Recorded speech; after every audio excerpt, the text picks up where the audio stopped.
interpreting Chinese attitudes in our reflections. Xīntài, understanding their emotional triggers. If you've ever witnessed Chinese behaviors that were unexpected and surprising, given your impressions of their feelings, it's a dead giveaway that you are subconsciously judging them and naive about it. You do not understand their attitude, and you are unable to empathize with their origins. You are essentially blindfolded, trying to navigate an arena littered with cultural landmines. It's a daunting endeavor, especially when you consider Chinese psychology in its proper cultural context.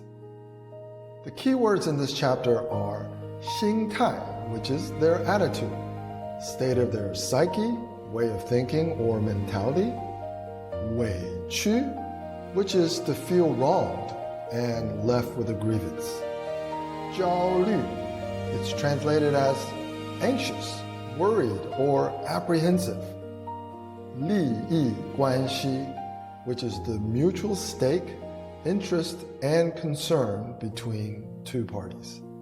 And Guanxi, that's the engine that drives everything inside the Chinese arena. Now, the Chinese phrase 心态 translates as attitude, but it is more closely tied to one's psyche and way of thinking, which requires a degree of empathy to understand more profoundly. 心态 can be translated as mentality, but it's not a personality trait. It's an emotional condition shaped by cultural norms, risk aversion, and face-giving customs. It determines not just what someone says, but how they respond to different forms of pressure. And here's the discomforting truth. We misinterpret Chinese attitudes because subconsciously, we are afraid to see our own reflections in their behavior. Once myopia is resolved, we will recognize our value differences as reflections of our own humanity and discover we are more alike than we'd ever care to conceive. This is the circular reasoning trap. For us, Western professionals are conditioned to interpret behavior through a familiar prism. Transparency equals trustworthiness. Trustworthiness equals truthfulness, and truthfulness means a reliable colleague or business partner. So when a Chinese person seems to beat around the bush, give vague answers, or stay silent, we believe they aren't transparent, trustworthy, or truthful, and our attitude shifts subconsciously. This is our Xīntài, presuming that whatever happens next will be deceitful.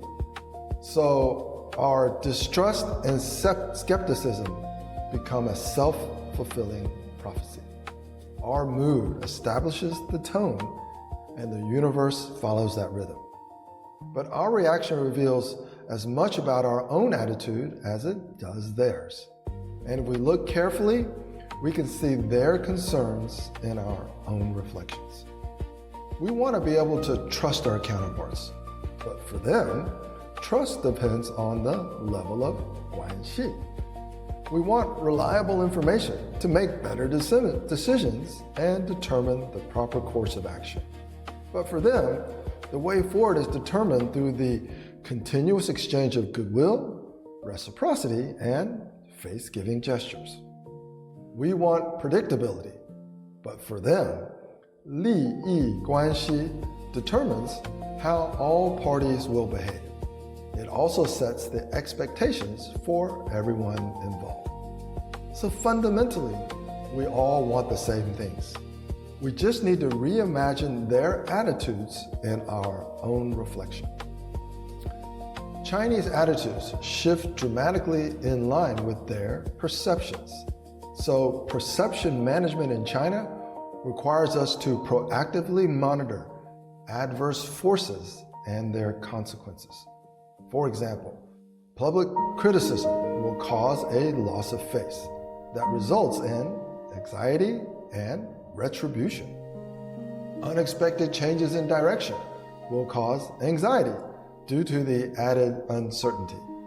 And asking yes-no questions that force accountability increases anxiety because face-preserving off-ramps have been removed. Now, these are simple examples to illustrate why it's vital for us to understand what raises their anxiety and how it affects their feelings. In the previous chapter, we learned that unexpressed feelings of 委屈 create internal pressure, leading to all-consuming 焦虑 anxieties. Chinese attitudes, feelings, and anxieties are integral to their emotional ecosystem, and proactively managing them will solve many challenges foreigners struggle with in China before they manifest. Remember, the Chinese need for preserving face will hide most visible signs of their anxiety. So this isn't something we can witness and then respond to. Instead, we need to be aware of what's happening behind the facade and leverage our newfound wisdom to transform our reality in China along with those we partner with. All right, so where do we go next? If the last episode analyzed the ramifications of suppressed Chinese emotions, this episode reframes the posture that contains it. We answer, what is their attitude, what it means, and how should we anticipate and respond to it. Next, we'll examine how Chinese people reconcile ambition and caution, how they pursue their ambitions while appearing restrained, and how Guanxi pragmatism and self-preservation coexist without contradiction. Prepare to unravel their thinking, 想法, in the next chapter. And remember that in China, attitude is not about self-expression.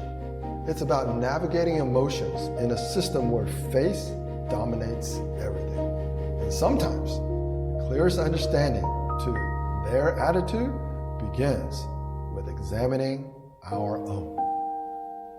See you in the next episode.